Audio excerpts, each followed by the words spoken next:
Welcome to Brew Sky's Booze News, which is the new name for this thing that we used to call Barstool Perspective because we were afraid of a cease and desist letter. I am Mike Morgan, and you, sir, are Bret Kollmann-Baker. And that is our real names. You can't sue us for it.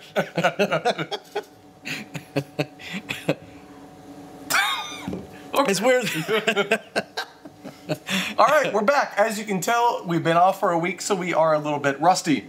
But my bar is coming along, and it's looking much better. I shall also notice.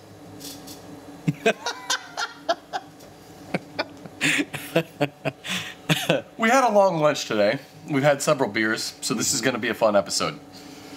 Let's get right into it. Or train wreck. The National Home Brewers National Home Brewers Conference has just wrapped up. They announced the winners of the National Homebrew Competition. I was there giving a presentation, which is why I missed last week. It was a lot of fun. Met a bunch of homebrewers, did a bunch of stuff, drank some beers, saw a lot of things that were happening in the industry. Now, the thing about homebrewing is it helps kickstart what became the craft beer movement, which you can learn about in the Brews Guys Happy Hour podcast, where we do an oral history of craft beer.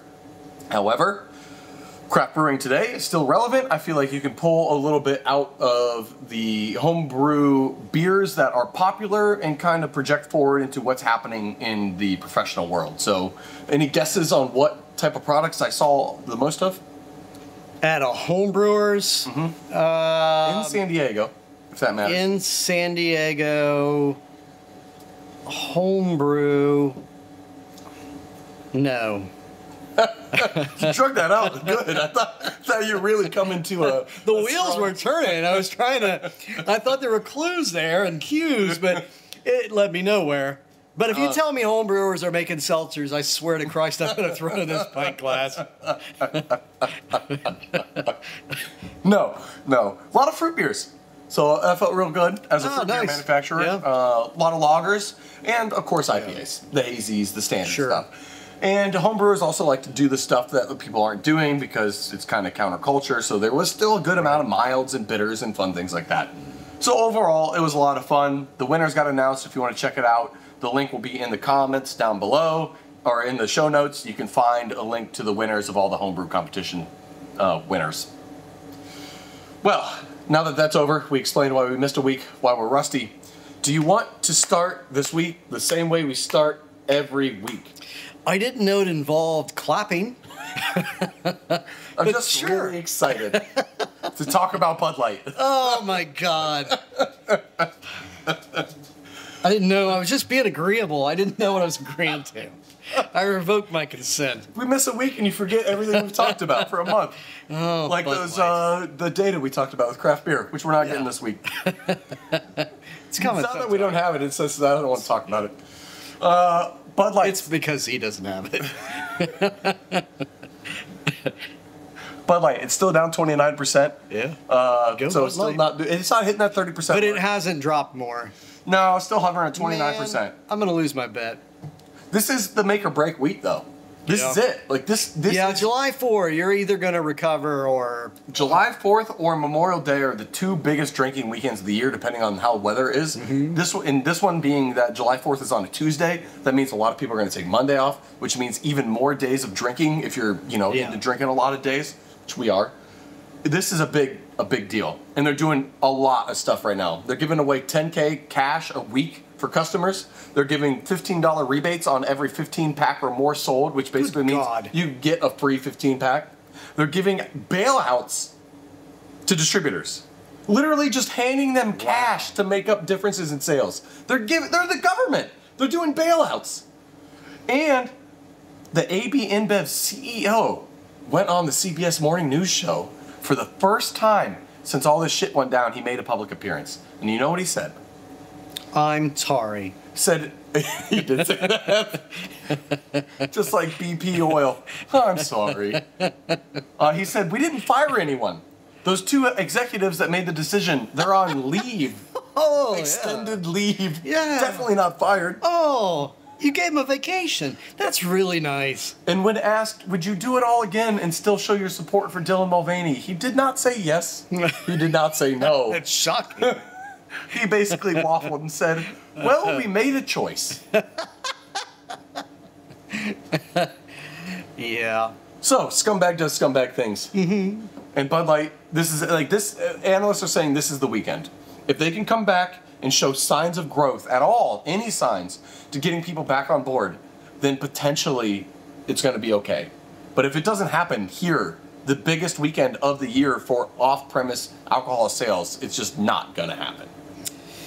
Yeah, I mean, I don't know what to think. We have debated this, and I do see a path where Bud Light spirals into oblivion. But at the same time, the American memory is about 10 minutes long. Mm-hmm. So I also see a possibility where if Bud Light is damn near free on July 4th weekend, most of this country isn't even going to remember why they stopped drinking it 2 weeks ago. So it'll be interesting. And what's more American than buying your way out of trouble? Yeah.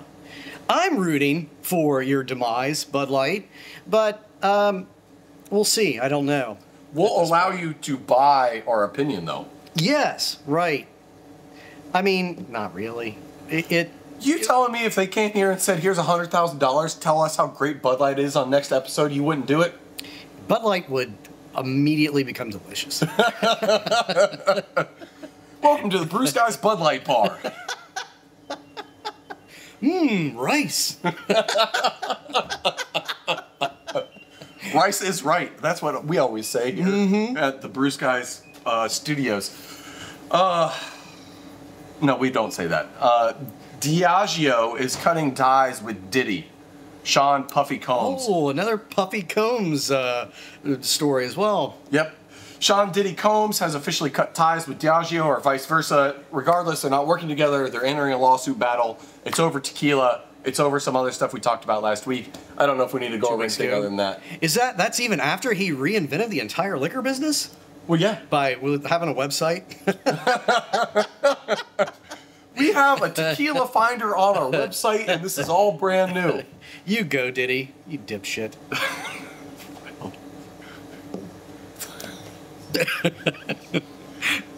On other news, alcohol, no longer the most abused drug by American kids anymore. Any guesses? Ritalin? Nope, weed. Oh, yeah, that's obvious, I guess. Yeah, in hindsight. You know, it's easier to get. I mean, I was thinking... it is easier to get. I was arbitrarily thinking on my way here this morning, actually, about skipping school in high school and how easy... You know, I had a friend who was my neighbor, and she would drive me to school before I was 16. And sometimes, you know, we would just decide that we weren't going to go, and we would drive immediately to the carryout. And I was arbitrarily remembering this morning how easy it was for a 16-year-old and a 15-year-old to just roll through a carryout in the late 80s and buy alcohol. But, you know, it's a very different world these days. It's a hell of a lot easier for kids to buy weed than it is to get access to alcohol. And you know, the thing about pinching drugs from your parents, too, is it's a lot easier to steal enough cannabis to get really stoned as a 15-year-old than it is to steal enough alcohol that's going to not go unnoticed. Right. You take one beer, yeah, I probably won't notice in my beer fridge, or you take a single shot. But if you're taking enough to get drunk, I'm going to see. Or if you refill it with water, like... There's the whole vodka water thing, yeah, sure. Yeah, I mean, that's smart, but that only buys you a couple amount of time. Right. Eventually your parents are going to know. Right. So that too. And that's interesting. You know, not growing up in the 80s, I didn't know how easy it was to get alcohol. It was always a struggle, even in the early... I'm also from white trash land. That was part of it. But yeah, it was still a different world. Anyway, it's down 245%. Kids 6 to 17. The amount of abuse with alcohol there is. So a huge amount. How many 6-year-old drunks were there before? Well, that's why 6 is crazy. Are you kidding me? I can't even imagine liking beer at the age of 6. I started drinking beer crazy early, to me. I mean, it was like 15 or so. And that's way too young to start to drink. You know, in all seriousness. Yeah. It's too young to start smoking weed, too. Yeah. I mean, your brain's still developing, which explains a lot of... our problems. Yeah, right. Oh, is that the end of that? There would have been more. There would have been something more intelligent and succinct, but My brain's not entirely formed. Our brains are swollen. You know, contrary to what Norm said in Cheers, drinking does not actually make you smarter. Binge drinking is up amongst what group of people, though? Middle-aged women. Yep. That's exactly what it is. Did you read that? No, I didn't. Oh my God. That was a guess. It's up 60% versus the same age group 25 years ago. Yeah, I believe it. Yeah, mommy juice, all that stuff. It's become very socially acceptable for middle-aged women to drink too much. And I support it. I'm here for it. Kids, don't drink. Mommies, have another one. Your bad habits make mine look more acceptable. Yeah, let's hang. Speaking of hanging, the TTB does not want to hang. They have said in a new circular to the entire industry of alcohol that you are not allowed to put CBD or any cannabinoid in an alcoholic beverage. It is still illegal federally. Yeah. They're doing it in Canada, right? Canada, they were making THC beverages. I don't know if they're mixing them with alcohol. With alcohol. I don't think ever will we see alcohol and THC in the same package. It just isn't. The government's not going to allow it. How do you tax it? How do you regulate it? How do you control it? How do you stop dumbass lawsuits? Just also generally not a good idea, right? Yeah. If you want to get twisted up or whatever they call it, cross-faded, as the kids say, you know, the Gen Zers with their caps and buses and stuff. Right. Yeah, those goddamn kids. Yeah, thank fuck they're not listening to this podcast. Yeah, I've been smoking joints and drinking beers for years. It's not that difficult. If you want a tutorial on how to do both at the same time, I can arrange it. Sign up for our Patreon, subscribe to our YouTube channel. We'll show you how to get cross-faded the Michael Morgan way. Although I'm not going to show you how to roll a joint because still at my age, I've just given up at this point. I never mastered. I understand conceptually. I just could never do it that well. Yeah, no, it takes some right dexterity. It takes finger dexterity. Spirit fingers? I can build a bar, though. That's true. Guess what the top 10 biggest selling whiskey brands in the world are? Top 10? Jack Daniel's is one of them. I'm sure it is. Jim Beam is one of them. Jack Daniel's is number 2. Jim Beam's number 1. Yeah. You hit the first 2 right in the head. Number 3, Jameson. 4, Crown Royal. 5, Canadian Club. 6 is Suntory Kakubin. Never heard of it. Black Nika is number 7. Never heard of that either. Evan Williams, 8. Tories. That's a good dive bar whiskey. And Maker's Mark is number 10. Wow, Maker's Mark's up to number 10. Yep. Which is pretty good because it's not super cheap. It wasn't that long ago that, I mean, in my terms, that Maker's Mark was kind of hard to find. I mean, they didn't export it very far. And I remember going to the Maker's Mark distillery years ago. It was already, I mean, distribution was bigger, but you still had like 3 elderly ladies that hand dipped, you know, every single bottle. And they had that touch. Yeah. I mean, they all died from carpal tunnel or something. But oh no, the carpal tunnel's got me.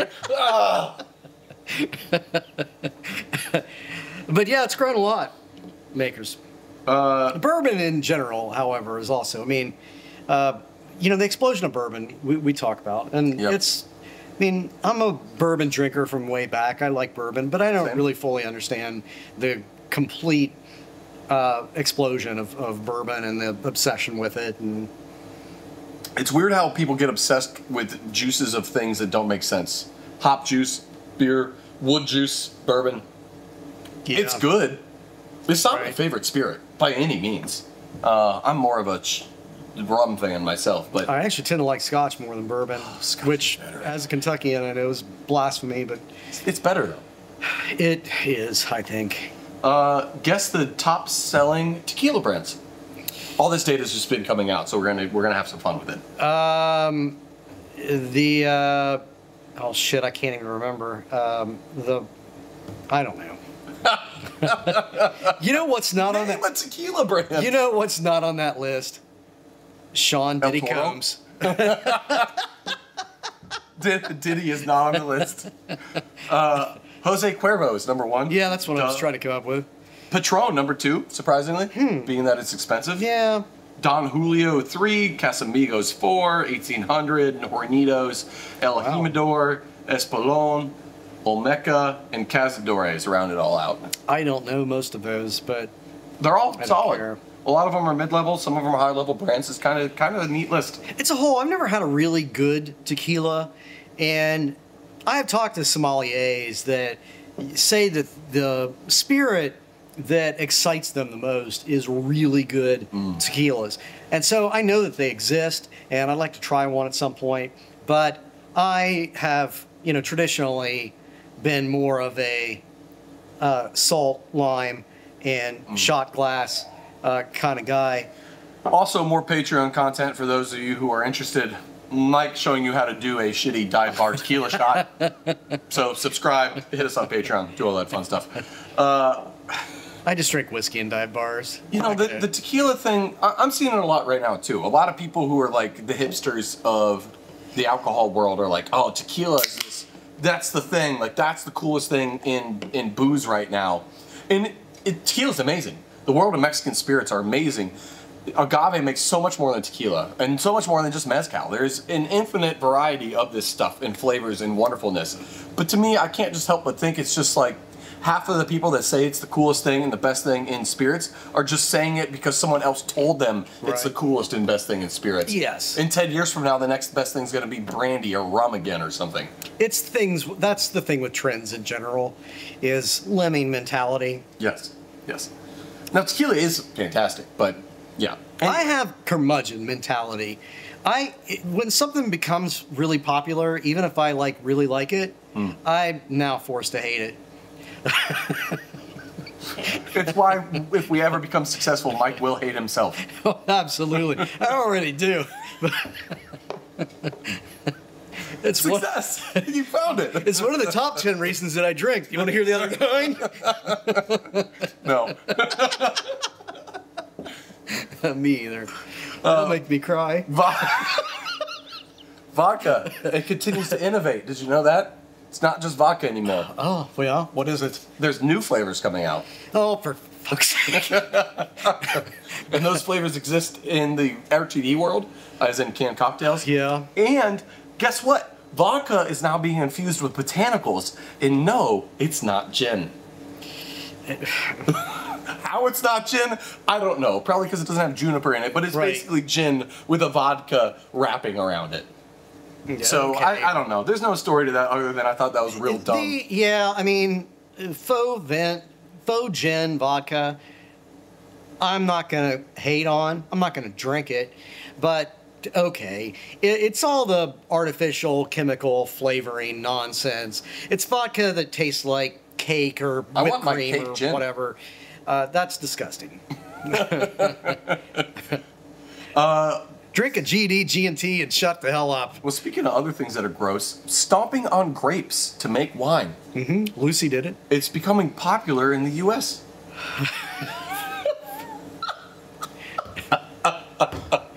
Speaking of with people with too much time and money on their hands, explain. It's dumb as hell. It's so stupid. It's just like a two-line story that somebody's making that up. That's somebody writing, alcohol news that has a full-time gig at the Onion. They're just making shit up. It's foot wine. It's gross. We know how to do it better. You don't need to step on grapes. There's probably, but Aunt Rose, this are gross. This doesn't make money. You know what would? Us getting video of people walking on grapes. There's a niche for that. That's a different. There's a niche entirely.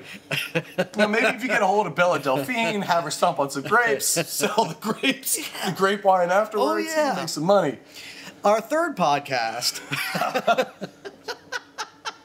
Fetishes I would do for booze. Speaking of fetishes, there's no booze at the Paris Olympics, except for those who pay for a VIP ticket. Oh my God. Yep. But, we have long known that the rich are better people, and so they behave themselves better. So I'm sure that that's what's behind it. money shows who is right and who is wrong, and who Absolutely. morally is good. Yes. And who gets to rule over those without it. Absolutely. And so A if you have Mormon told money me that. And you can buy your way into booze, then you deserve booze. Yeah, yeah, yeah. And if you poories can't buy it, then maybe just stay in the poor section or stay home. Right. You know, if you can afford to go see the Titanic on a laptop computer screen at depths that are 4 times exceeding what your vessel is made for, I don't know where I was going. We'll get to that soon. And the bad beer release of the week. We have Weldworks Brewing Company out of Colorado, who does make some really good hazy IPAs. However, this time they're putting out a strawberry cheesecake beer for quote-unquote vacation, whatever the hell that means. Oh, fuck you guys. All I know is it's gonna be disgusting, because who the hell wants a strawberry cheesecake pastry sour? Oh. It's got cream cheese in it, and lactose, and graham crackers. Okay, A, disgusting. B, that beer has to cost a fortune to make. What's it going to retail at? Oh, it's gonna retail at way over what anyone should pay for it, and dummies are gonna separate themselves from their money buying that. Dummies usually do. Yeah. Anyway, that beer's gross. If you buy it, send us an email at info@brewskies.com or .beer. Tell us how much it is disgusting and how bad you feel about yourself for spending too much money on this gross-ass beer. Or tell us we're wrong. I don't know. We'll read it on air. I'm not going to believe you if you tell us we're wrong, but sure. Speaking of things that Mail us one. I'm Speaking not of things paying that for it. shouldn't be believed, Monster Energy. You know how they launched Beast Unleashed? Yes. Hard energy drink? I heard it on a Booze Weekly wrap-up show once. The Booze News from Brews Guys. Yeah, that was it. Well, they're launching a new product. I'm going to tell you what the name of the product is, and I want you to guess what the flavor is. Okay. It's called Nasty Beast. Oh my God. I swear to God, it's called Nasty Beast. Let me know if you need a hint, because I got a good one. I need a hint. Nasty Beast. Okay, so it is a spiked tea with, I don't know. You got it. It's a hard spiked tea energy drink. Okay. Bullshit thing. Nasty Beast. Okay. Why would you drink something called nasty? It says it's nasty. They also bought Bang Energy Drink. So if you're really into guns and energy drinks, well, you're going to be into monsters now too. If you're into nasty bangs, God damn it. check out our podcast about grape stomping.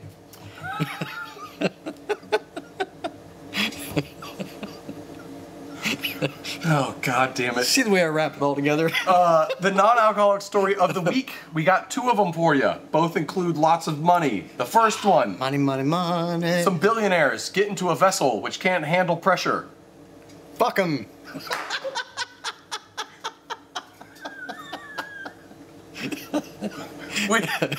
We should note we feel terrible for the kid that got pressured into it because it wasn't his fault and he was too young and didn't deserve any of that. But the rest of them, Fuck them. and other I don't news, know why we wasted so much taxpayer money. searching for something that the government was like, we knew it happened anyway. Yeah, we knew it happened, and it happened because, well, you know, they went down in this thing that somebody made in their basement that was built to withstand like 1/4 of the pressure that it went down on, so that some douchebags could literally only see this wreckage on these 2 little flat screen monitors. And you could have gone to OmniMax and seen that Titanic movie for like $20 and had popcorn and a functional restroom and not died. And if you're a billionaire, you could have just rented the whole thing out and had it private anyway. Right? Yeah, you could have bought way cheaper than $250. You could have bought an OmniMax theater for what? Whatever. Russian coup is another big news story of the week. I'm for it. But it didn't happen, but it happened, and then it didn't happen. Yeah, you know, it's kind of frightening. I mean, this guy, this Wagner, however they're pronouncing it, is a real piece of shit. He's probably an equal piece of shit to Putin. So, I don't know. I mean, I took a couple semesters of Russian and Soviet history in college. It was incredibly fascinating. But democracy doesn't seem to do real well there, and it sucks. You know, it's a country with a really rich history and a really huge nuclear arsenal. So it would be great, Russia, if you chose to not be ruled by a tyrannical asshole at some point in your country's future. Get your shit together, pick it all up, Yes. pack it up nice and tight, and keep that shit safe. Yes. Stop invading democracies and learn from them instead, you pieces of shit. So, if you are following the Brews Guys network, the Brews Guys podcast, or the Brews Guys Happy Hour podcast, has put out our most recent episode on the rise and fall of Schlitz. And we got a... Stumbled over Schlitz. I really did. I'm Schlitz to myself. We got a email at info@brewsguys.beer telling us that actually Schlitz is still available here in Cincinnati in northern Kentucky. Yeah. And you can get a Chicago handshake for $10. What's a Chicago handshake? Chicago handshake is a shot of Malort, which we have discussed on this show, with a Schlitz chaser. For $10, that's a good deal. Sounds disgusting, and we're going to do it, and we're going to make Dan come along and film it. If you subscribe and we hit 100 subscribers, we'll be doing a Chicago handshake on air. So subscribe, help us out, leave some comments, tell us how excited you are. Brett will do 5 of them. I just got to clear with my wife first, because I'm going to be wrecked. What's the name of the guy that sent us the email? Greg McGuire, thank you for hitting us up. He actually had a question too. Yeah. He said, Brett, are you going to make a Malort fruit tart? And Greg, the answer is, fuck no. If you want a Malort beer, I know that Dan Eben, the owner and head brewer at Swine City, has made a Malort beer. I'm sure he will do it again. Really? Oh my God. It's gross, but he loves it. If you love it, sure. Go to Swine City. Shout out. That's and it. Malort, if you want to be a sponsor, actually, I'd be much happier than AB InBev. Look, we got sponsorship spots open. If you want to buy space up on our shelves in our cooler that we just got installed, you see the baby blue paint that is up here now. It's gorgeous. You want to buy a spot? We'll put your face up there. We'll buy what's those things where you get a full size cutout of the person that you put up on your wall, the football players and stuff. You know what I'm talking about? Yeah. We'll get one of those of you if you pay for it. Absolutely. This space is for sale. Yeah. And it'll look better. It's a little rough still right now, but it's coming along nice. Yeah. And actually, if you want me to come and build a bar in your basement, affordable rates. Right. The Brews Guys treatment. That's the end of the show. Make sure to like, subscribe, comment. We will respond to all comments we get. Shoot us an email if you have any questions at info@brewsguys.beer. We will air your questions if you got any good ones. And, seriously, I love all of you. Leave a review, share, please. If we're going to keep doing this, we need some support. Otherwise, we'll shut it down. Or if you hate it, I don't know why you got this far into the show, but if you hate it, don't tell anyone about it and we'll go away. Yeah, pretend it didn't happen. Cheers, bitches.